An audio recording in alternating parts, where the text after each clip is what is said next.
Hello everybody, it's Holger Mueller here from Constellation Research, welcoming you to Constellation TV episode, I don't know which one, let's help me out here. Episode one. Yeah, we're starting. New year, day new zero. show, new counter. Absolutely. New year, new show, same shenanigans, everyone. But yeah, here we are, we're back, 2025, and can't get rid of us. You really can't. As much as you might try, you can't get rid of us. We're a little bit like the rash of enterprise technology. Is that what we're going to go with? That could be our new rebranding for the next year. It's fine. No one will care. It also looks like the industry's running out of code names, right? We are. I think we're running out of a lot of things, but yeah, code names for sure. But that brings us to a very important point of our show.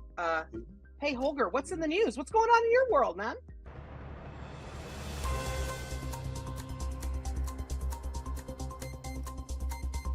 Yeah, we're running out of code names, right? Project Stargate was announced a few days ago, right? It's one of a kind, right? That a US president oversees the non-government funded joint venture, joint thing of an extra US and two US tech heavyweights, right? With SoftBank, Oracle, and OpenAI all coming together. So never seen before. Yeah, so we'll see what will come out of it. So. Yeah, I mean, hey, it's an infrastructure play. It is a play to be able to accelerate, but then also, I think a lot has been focused on how the build out of this can create, a path for acceleration. I think OpenAI, when it talks about itself, always wants to be perceived as the fastest kid out the gate. I thought it was interesting that in a lot of the commentary coming out of Oracle, that this is really about the durability of what is being innovated in AI, that if we want to maintain the pace that we are moving at, if we want to maintain the viability and the use of AI, for Oracle, of course, they're going to be looking at, that use of data and that speed of data, that we need to be able to invest in this type of infrastructure, or we simply won't have longevity and durability. And I thought those were really interesting points. I think that unfortunately it's going to get wrapped up in the political gesture in which it all gets founded, and so people will have their knee-jerk reactions to whatever that investment is. But I think the reality is that we do need this type of investment. It is going to kickstart a lot of, hey, I'm doing that same thing over here too. So I mean, hey, I hope SoftBank has a lot more money than it's printing over in the back. You have Mark Zuckerberg saying he's going to have just as many GPUs, and we're in this kind of manic hardware race right now that's happening. That you called it last year, Holger, right after we came out of AWS and when we were talking about NVIDIA, that you have to build more. This can't really just be about how much people want to use AI. There's got to be a hardware conversation, and it's got to be a little bit of a tough one. Yeah, and it's a global race, right? I mean, China is the main competitor here. China's building its own data centers. The US has to build its own data centers. I think there's multiple billions in the background to this just being the surface. But if you look at the political things and so, they will all go away. The key thing is there's inherent interest of these three partners to come together, right? So OpenAI has been openly, saying that Microsoft is not giving them enough compute to do what they want to do. Oracle is looking for utilization in its data centers and has know-how to build good AI data centers with its design for originally databases, which works very well for building AI data centers. And SoftBank is always looking for a good return of its money, which is somehow managed to raise. And AI is definitely a good gamble, a good game to play on in return. So no matter what the political feeling is, this will be a dynamic which works well for this trio, right? The interesting thing is that Microsoft, as the key investor into OpenAI, keeps the right of first refusal to invest into OpenAI. So that begs the question, is SoftBank backfilling Microsoft R&D or CapEx here, which would be an interesting one to see, right? So but Microsoft is building their own AI infrastructure, which OpenAI at the moment cannot leverage because it's bound to use NVIDIA. We'll see if who's the lucky winner here. It's a smart move by Satya Nadella or not to let some of the workload go away, which he acquired for a lot of money with the investment to OpenAI. So it's going to be interesting. Here's my question for you, though, Holger, because you are always very focused on what this is also going to mean for a lot of these customers and where people are putting their workflow. So if I'm an Oracle customer, and granted, this is all some time out. Data centers don't get built overnight, despite what everyone wants to believe about this. If I'm an OCI customer, I'm an Oracle customer, I'm thinking about what I want to be planning for my AI roadmap, my investment roadmap over the next 3 years. What does this deal mean for how I can or should be thinking if I'm a customer? No, I mean, it's great news, because where I have my data, my critical transactional data with Oracle, is in a friendly OCI and friendly cloud infrastructure setup, which I can understand, I can leverage, I probably get tuned in. Oracle is doing stuff with OpenAI already. They're lowering their investment on the Cohere side, right? So that's all good news for me as an Oracle customer. I like this. Yeah. As long as the OCI build out separately is being done, so I guess that's where the SoftBank millions and billions are rolling in. Yeah. Yeah, and hey, it really breathes kind of that new light into what Oracle is doing. I think it especially becomes very interesting when you start to put a lot of these news streams together, certainly. And I mean, by news streams, I mean news that's coming out of the US. I'm certainly not insinuating that it's global news, but you have a new presidential administration that's also talking about how how different AI investments are going to impact healthcare.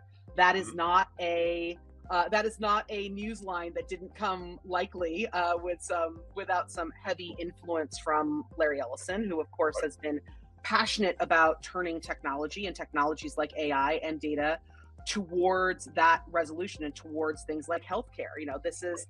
You start to hear these news lines come together and you're like, so maybe all those acquisitions and maybe Larry being so passionate about this wasn't so insane after all. You kind of get to look at the pundits and say, here's how it came together. And once again, maybe this is that moment where we look out and say, well, yeah, wow, Larry Ellison looked out into those tea leaves and he saw something the rest of us didn't see. Right. Yeah. The only CEO in the open world, cloud world keynote shared what his statin is that he's on. Yeah. Right. But I also find it to be very interesting that in this case, and it's going to be my one critique on how everyone covered this announcement. Knowing that SoftBank was such a big portion and big part, and that finance and financing was such a big part of this announcement, I expected software to be a little more front and center. We know that in that world of Oracle, she is the big brain in the finance space for this and for that business. And while Larry has the vision, I don't think we can underplay what her influence and what her operational acumen was likely in driving this deal together and really bringing this across the finish line. So, hey, media, cover that. I'm sure Software has run the numbers, and the old saying, like, behind every great man is a great woman, right? So it's certainly true for Oracle these days. Yeah. Oh God, absolutely true. Absolutely true for Oracle. Listen, in my side of the world, some interesting pickups over the past couple of weeks, actually, that if we watch them closely and we watch how they're going to play out, it kind of means for me 2026 could be an interesting little bit of a rodeo. The first one was kind of a smaller one, we're talking, these are 26 lists, 26 or 25? 2025. Okay. I know. So I just want to make sure you don't tell the 26 secrets yet, which we can tell anybody. I already went out and did that. Listen, at the very beginning of the year, really to kick off acquisition season, Content Stack, which is a headless content management solution organization, picked up a customer data platform called Lytics. Really solid CDP. So now we're bringing that kind of what a lot of people had been striving for in this category of digital experience platform, or DXP. You needed to have the data. You need to have the data that underpins how and why content is being delivered in the way, and not just where content is being delivered, but to whom, understanding to whom it's being delivered, being able to personalize it, scale, and personalize it now, thanks to generative and thanks to agentic AI, really in that scalable one-to-one fashion. So really interesting move for Content Stack, and I certainly applaud the move. It puts what was once a pure play CMS into that DXP space, as opposed to a lot of the competition in that space being platforms like Adobe, where you had, platforms like HCL that really started as marketing operations, content management, marketing automation solutions. Now you have a pure play headless CMS moving into those big platform plays. So I think it is going to be a very interesting time for content, because content is really being redefined. we're really seeing the demand and the need for content to be far more than written letters and written words on pages or on devices or on applications. Content is now being looked at to see, can we mine data from that?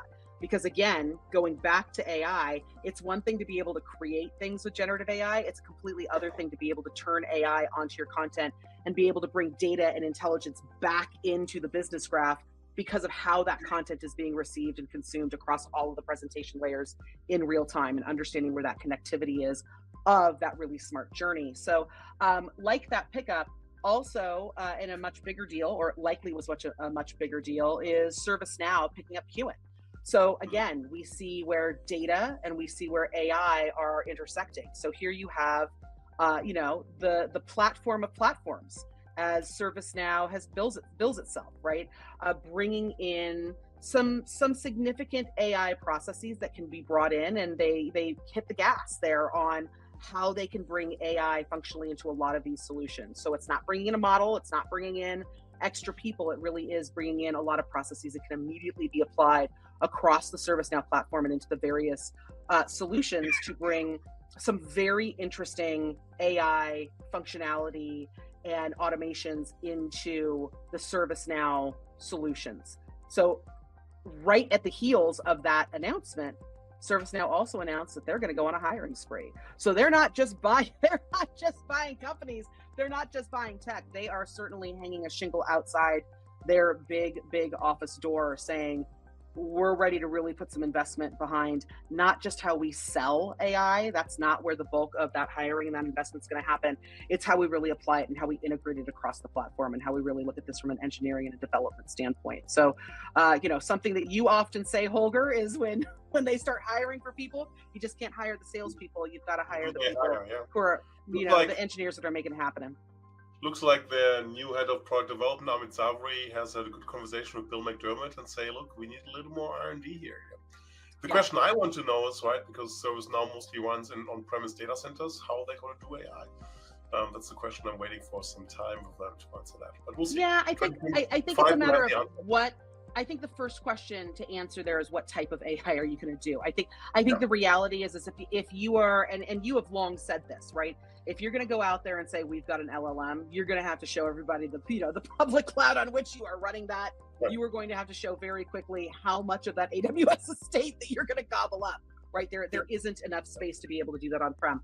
I think though that if you are looking to integrate this from a process perspective, and again, if you're not looking at that LLM world, you're looking more NLP, you're looking at the different processes that are going to go across that to understand where, when, and how.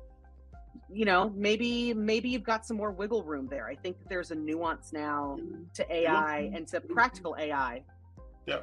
Well, we'll see who from ServiceNow listens to this and answers my question. Yeah, we'll see. We're going to do this. We'll see. This is a test for anybody from ServiceNow listening and then reaching out. An exam. So in the other category, which would be number one if we didn't have AI, which is quantum, right? There was some interesting European funding. Who would have thought that a French quantum startup, the leading French quantum startup, is named Alice and Bob? Right, 100 million for Alice and Bob, who does things in error correction. And funny, they call them cat bits, not qubits, because they're honoring Schrödinger's cat, one of the underlying principles of quantum computing. Good to see, as a European, always good to see investment in Europe, which has all the data residency, privacy aspects to it. But it's good to see more competition. And if I wouldn't be there, we would all be talking about quantum. What could quantum do for content management? I don't want it. I'm not ready. Honestly, I agree with you. That is going to be that next big conversation. Is the world ready for QCM, quantum content management? God, no. We're barely ready for the AI content management stuff, right? It's we're living in a world where we're training everything how to make content on bad content. I'm still implementing because the DAM acronym is still the best one in that area, right? So I'm still working on DAM. Let's put that out there for all the world to see. The best acronym in enterprise technology is DAM. But it is funny. There is a whole lot of chatter in the world of DAM right now, and it's being fueled because of AI. Because a lot of folks seem to believe that in order to have a working DAM, you have to have it be heavy and bloated with generative AI capabilities. And you need to have it. You need to have it to be able to say, damn AI. The damn AI, right? But here's the problem. If you are, let's say you're a CMO of, a large FMCG, right? That for everyone not in Europe, fast moving consumer good. So if you're making cookies and you've got 19 different types of cookies you make, and that means 19 different packages, 19 different product labels, 19 different ingredients lists, 19 different languages. Right. So you got 26 different languages. You got your PIM over there working double time just to try to get all of your product information out of ERP and into a place that actually has some metadata working for it.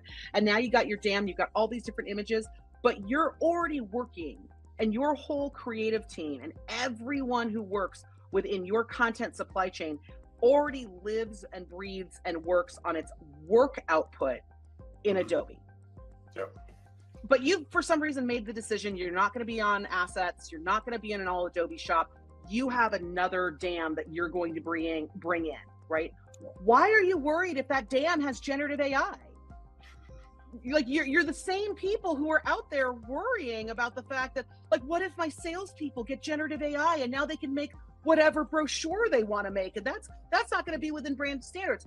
You're going to sweat that. You're going to sweat the age-old, what if my salesperson makes the wrong brochure? But you're not going to sweat that your dam's going to do this on its own. Like the conversation's getting really super muddy, and I think some of it has to do with folks like our analyst selves that want a standardization of everything that goes into the ingredient list of the dam or of the DXP or of the CMS, like everything else we do. And I think there has to be a little bit more wiggle room, especially when we're talking about AI, and especially if we're talking about automating the processes that matter. And when we're talking about marketing work management, and we're talking about the work that actually goes into marketing, the fact of the matter is that we're really only looking at automating like this much of it. We haven't talked about the rest of it. And we're not talking about where all of these things intersect and collide. So it's going to be a crazy year for these conversations. There's going to be a lot of articles that I get to write the words, damn, we got a problem. I think that sums up the news. That gets us onto our show. Listen, stick around. As always, we got great conversations that are coming up. And per usual, Holger and I will be back in just a few to wrap things up. Hi, I'm Larry Dignan from Constellation Insights, and we're here with Marcus Räder. He's CEO of Hostaway, which does vacation rental software. Hi, Marcus. Thanks for joining us. Hey, Larry. Thank you very much for having me. So I guess for starters, just walk me through what Hostaway does and how it got its start. Sure. We're pretty young. We're having our 10th anniversary this year. What we do is very simple. We provide software for vacation rental property managers.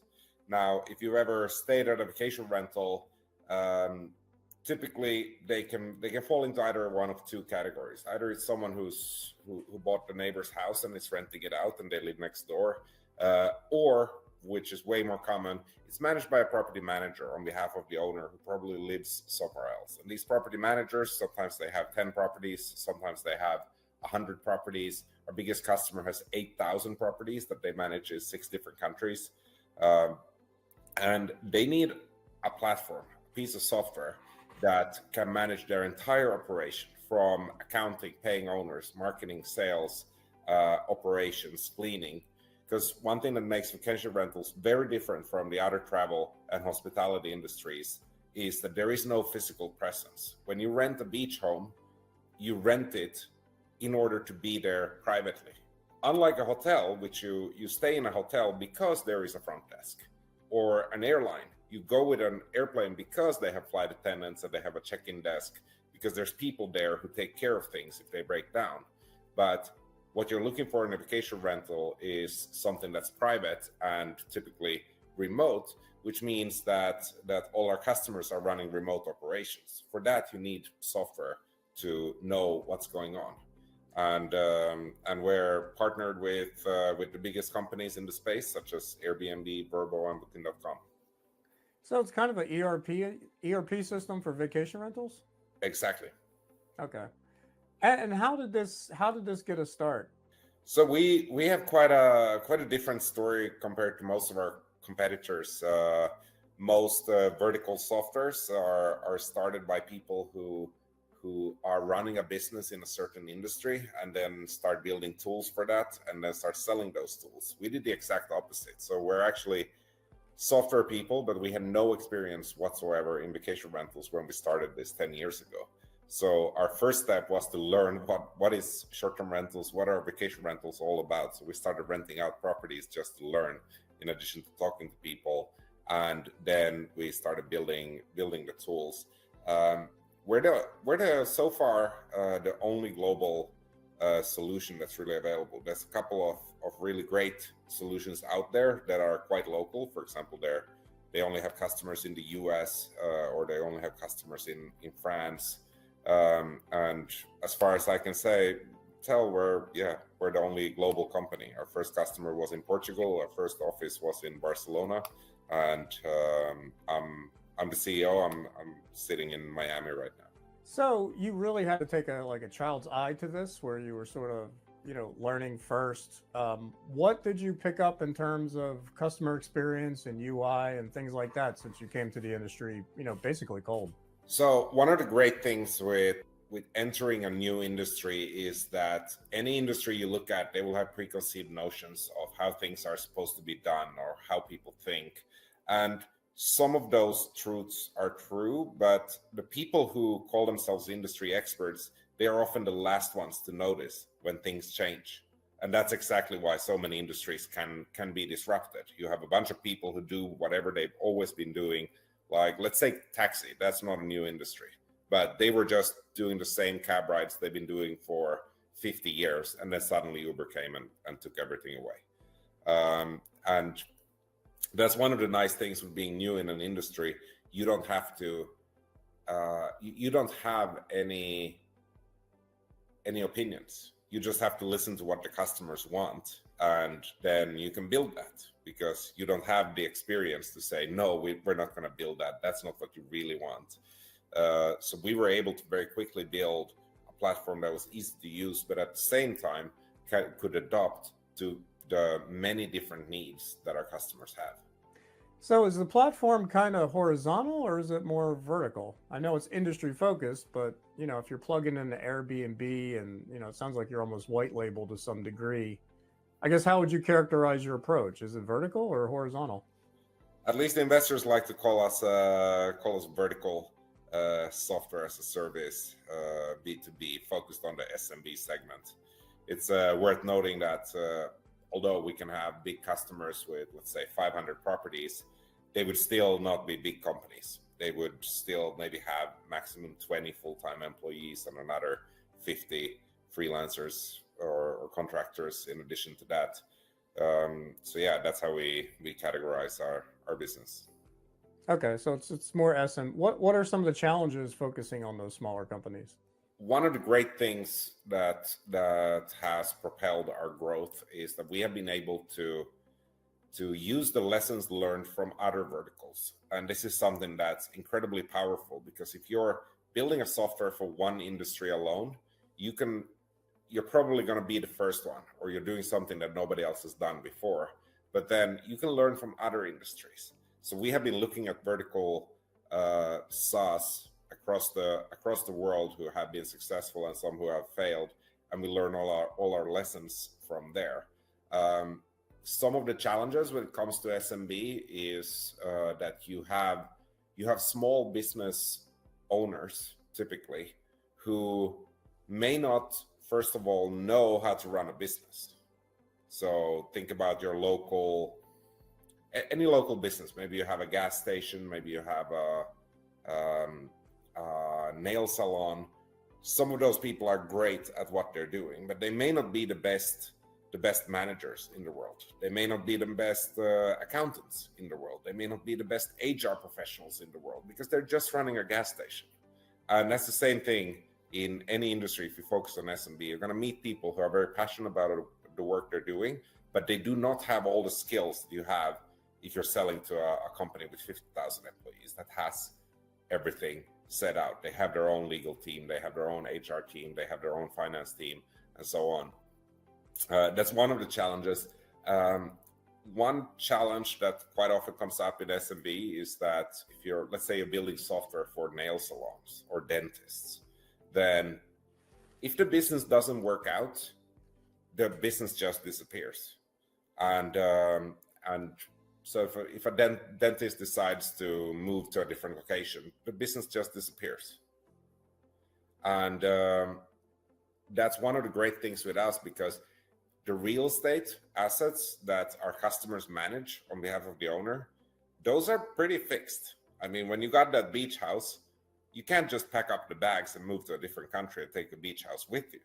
No, even if the owner decides to sell the beach house to a new owner, typically someone is going to manage it on behalf of the new owner. And if a property manager says, that's it, I give up, I'm retiring, that beach house is still going to sit there, and it's still going to need a property manager. So we have a lot less turnover than many other industries. So it's kind of a case where the actual company behind the management can turn over, but the assets are sticky. So that makes managing the assets sticky, I guess. Exactly. Okay. And you recently raised a bunch of money from General Atlantic and a few others. And, I saw it, I guess your rationale was, scaling the business and AI and innovation. How are you approaching AI, especially for those, SMB market? AI is extremely important in our segment because just like any hospitality business, the biggest expense is either the time you spend trying to delegate and teaching your staff, or the money that you're paying your staff. So every hour, every minute counts. And AI has the potential to save a lot of time and money, and where it's one of our top priorities for 2025 to build out that functionality for our clients. And is that, are you choosing to build or buy? And, I guess, the data, getting your data in line is a big deal for AI. I guess, what precursor work have you done? So we are already the front runner compared to the competition. We were the first ones to launch many functionalities related to AI in our space.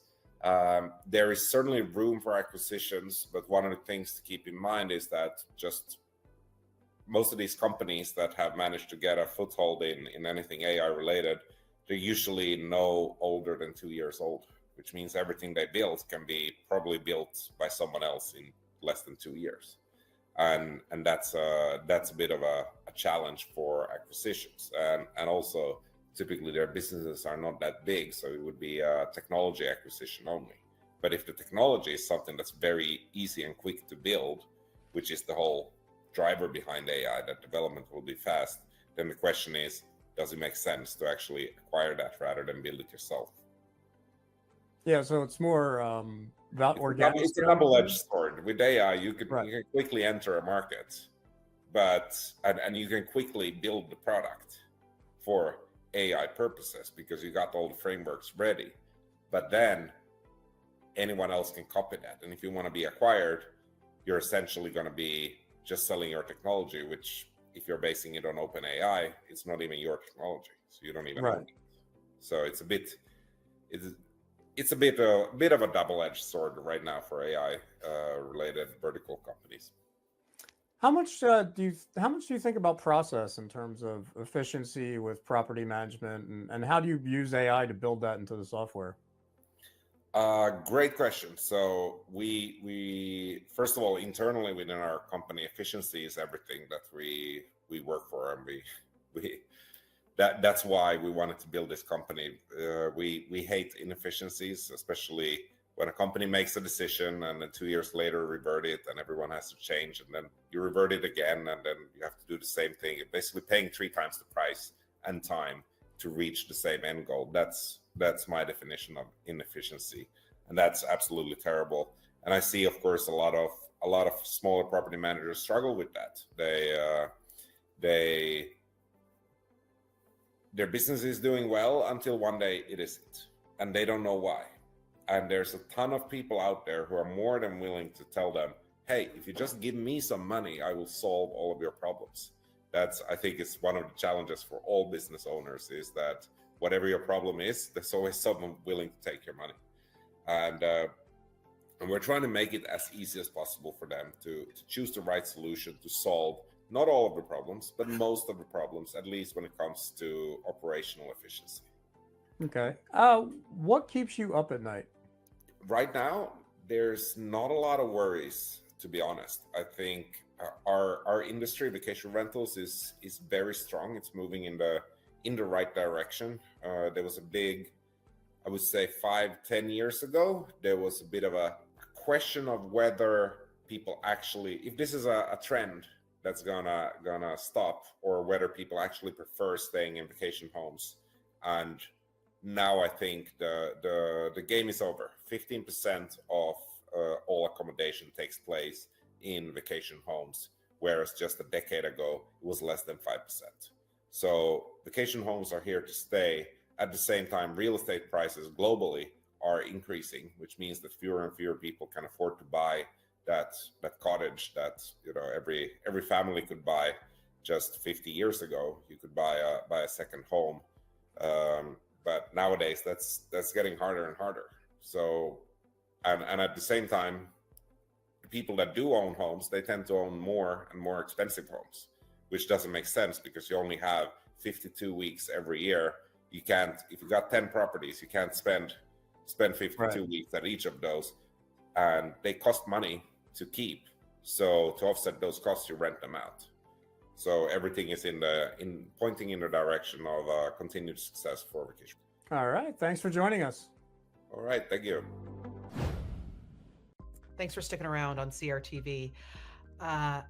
Let this serve as the official announcement that ShortList season is here. Listen, you guys know that this happens twice a year. Every year, we drop a whole gang of shortlists. Q1, 75 shortlists are going to make their way to all of you. I just wanted to give you a little refresher. What are shortlists? Why do we do them? Why do we love them so much? Why do we spend our holidays doing nothing but figuring out who's been naughty and nice in the world of enterprise technology? Well, listen, shortlists really come out of a need from our executive network and our end users and our buyers to try to figure out, where do we even start? There are so many individual solutions in so many different categories, so many different documents, so many different assessments that you can go out there and check. And the question that we kept getting time and time again, I hear it from every single CMO, every single experience leader: where do I start? Right? If I'm really looking at some type of even small transformation, I need to figure out new data solution. I need to figure out what I'm going to use for product. I'm looking at new marketing automation. Where do I start?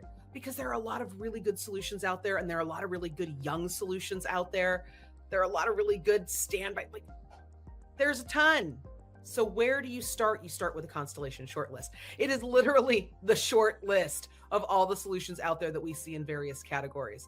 Now, I will admit, out of this 75, I've got a couple. There's just a couple out there that might have this face on the design. And it really comes from the depth and just the expanse that can be implemented across certainly marketing and services technologies. And thank goodness my colleague Martin Schneider's here at Constellation now to take on all of the sales and the revenue solutions that people can be implementing for growth. There's so much out there that we have to start making sense of it. And the first place I start when I start looking at shortlists is really what all of you have to say. What folks who are in these solutions every day, what everyone who's actually working and transforming and changing their businesses, what do you guys have to say about it? Then I dig in from there. Once I do all of that, once I figure out all of the new innovations, where is the market going? Where are these tools and solutions really demanding the most, providing the most, and where's the value in everything that we're doing? What are those business outcomes that we're driving towards? Well, then I start to list. The nice thing about shortlists is this is not a ranking. So if you notice, anytime we put anything out, it's literally in alphabetical order. So everyone can take a deep breath. This is not a ranking. These are the vendors that we would say should start your consideration cycle. Now, once you see the short list, you're going to see a lot of us analysts putting out something that we call a market pulse. This is when we go a little bit deeper, kind of scratch the surface a bit more into the solutions that do appear on our shortlists. If you have been around Constellation Research's content engine, then you'll also know that there are deeper dives that you can take into these things called market overviews and offering overviews. You will hear us use acronyms all the time to discuss it because it's our favorite pastime to come up with more things. But that's what season it is. So shortlist season is upon us. I've got a new one. I'm going to spend another minute or so talking to you about this new guy. One of the things, and you certainly know that I love to cover, the broad enterprise-wide team sport known as customer experience, but there are an awful lot of new solutions and awful lot of really great solutions that are helping us really understand not just customer voice. So I'm not talking about I just finished a really good phone call. Then there was a little survey. What did the little survey say? Not doing that. We're not talking about that right now. But what we are talking about, very specific to customer service, is what is happening in the world of conversational intelligence. With AI, it's changing the game. Because it's not just changing how we can communicate and how we engage and understanding those conversations. It's actually extending that conversation into an automated workflow, into an ongoing dialogue that can go back and forth between the customer and our enterprise, thanks to everything from bots to agents who are going to have live communications to what's happening on our websites. There are places where we never thought we would be able to mine customer signal and get that high fidelity customer voice coming out of all of these different digital conversations we're having. But in customer service, it's absolutely critical that we start to identify those customer intelligence solutions and those conversational intelligence solutions so that we can not only arm our agents with the next best actions, but we can actually share that with the rest of the organization. So got a brand new shortlist on it. I hope you guys enjoy it. You're going to be able to go to constellationr.com, check out that shortlist section. There's a bunch, 75 in Q1. You're going to see kind of your usual suspects that you might see in some of these lists.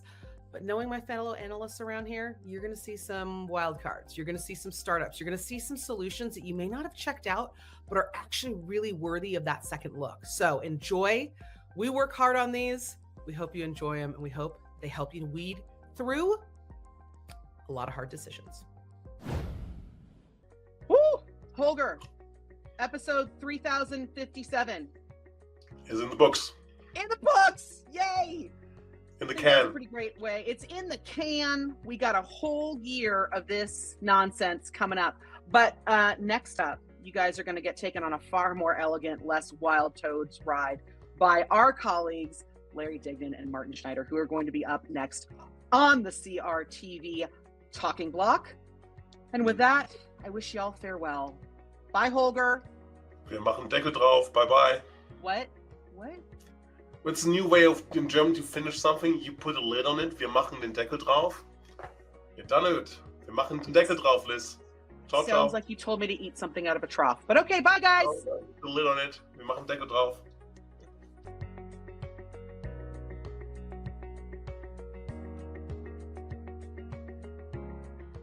I came because I had a paid flight because I did an advisory with New World, New Order, something. That sounds like a company you shouldn't work for. Oh, she's back home. No. The JD Edwards successors. They even named their product as next generation EAP. Come on. Can you suck up more to an analyst than that? Ugh. I don't want that. Come on. I don't want that. It's time for you to That's create why- a category, Liz. No, thank you. That is What? not the game I signed up for. Hail to the no. As someone who used to have to deal with that shit on the marketing side of things, when some idiot from product would come marching in, guys, we can't sell this product, no one's buying it, and you'd be like, well, that's because we told you no one wanted that feature, function, or anything you were building. No, we're gonna make a new category. Yeah, and then people will buy it magically. But if you spend 20 million, the one of that with Constellations with Mueller, it's okay, right? Please, God, no. Hell no. You don't want that money? I don't want that guilt. Learned something very interesting about myself thanks to the evacuation experience. I am very good in a crisis in the first 15 minutes of that crisis. So I immediately run inside and I grab like the passports, all the legal documents, like everyone's birth certificates. Like I've got all the legal stuff. I've got all like the deeds to the house insurance. Like I've got everything. I've got the 200-year-old Mueller family Bible. I've got Scott's great-grandfather's pocket watch. Like I have grabbed all the things that cannot be replaced, right? They are in bags. All of like my mom's childhood random, like the one photo she has from Korea from when she was a child. Like it's all in bags. So thanks to every vendor out there that's ever given me a branded bag, because like literally it's all getting shoved. This is why we schlepped them home from every conference. It was like Barrett, it was like Microsoft, like every, like it looked like I had like a tech clearinghouse leaving this house. I'm pretty sure. Well, now I have some time to pack things like clothes, right? Because he's still packing the car. This is where it all goes downhill. Like when it came to all the things that had to leave the house, on it. When it came time to, Liz has got some time and now she can pack some clothes. Yeah, Reagan had like 16 pairs of socks, every single one of her t-shirts, and only the pants that she was wearing in the car. I did not grab a single pair of pants for my child. How much time did you have? 30 minutes. Wow. So 15, the first 15, I'm on it. I'm focused, I'm clear-headed, good.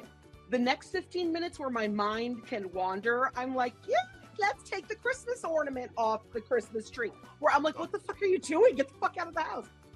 Here's the bottom line. Whatever this free trial is, whatever this new push, whatever version of life got pushed on 2025, I need this free trial to stop immediately. I need whatever dev who pushed this to admit that he pushed the wrong code. This was the error. Don't blame it on developers. That doesn't work. Yes, it's a dev. This is a dev problem. This is a dev problem for sure. Someone pushed the wrong goddamn file that they thought was in 2025, in your spec. and it sucks. Yeah. It sucks. It was never in the spec. Okay. This was never a spec. This is not a feature. It is 100% a glitch. Stop it. Not even in a random focus group did this come up. Yes. Never has, let's burn down the city of LA and anyone who survives gets to boil contaminated water. Was never on a spec sheet. But it was an earthquake, I think. Are you kidding? It's on the internet now where you have people who are in like hurricane cities being like, that's what you get, the whole city's burning. That's what you deserve. I'm like, really? People in glass houses? Are we really? This is where we're going? This is where we are in 2025. And I am tired. I am tired. I did outrace ice though in the South. I also did not have that on my bingo card for have an event that's in Atlanta and almost have it snow out. And I was, what is happening? The pilot comes on. I'm on this flight from LAX to Atlanta. The pilot comes on and he's like, okay, here's the deal, everyone. The tower has told us that if we speed up, we might be able to land in Atlanta. If we keep our current speed, we are not going to land in Atlanta. We're going to land someplace else. So I voted for speed up. So everyone sit down. The stewardess, like our cabin crew, are seated for the rest of the flight. Here we go. And that's what he says over the announcement. Oh my God. Here we go. And everyone's just like, does everyone else get to vote on this? Like, what the fuck? And yeah, he sped up. Like, you could feel it. You could feel the plane, like, lurch forward. We're like, oh my word. Okay. So we land, and it is, like, snowy. Like, it's not supposed to look like this in Atlanta. And, yeah, he's like, we're going to sit here for a little bit because we need a truck to get in front of us with a little salt. And then we should be able to drive through the airport. Okay, buddy. And they closed the airport about 30 minutes after we left. This is going to be my signature closing thing. Wir machen den Deckel drauf. It just sounds like go die in a trough. I'm like, what the hell? Come on. Germanic English. We make the Deckel lit. Okay, sorry, French, right? Go die in a trough. Und wir machen den Deckel drauf. Still sounds like you got in trouble. The goal is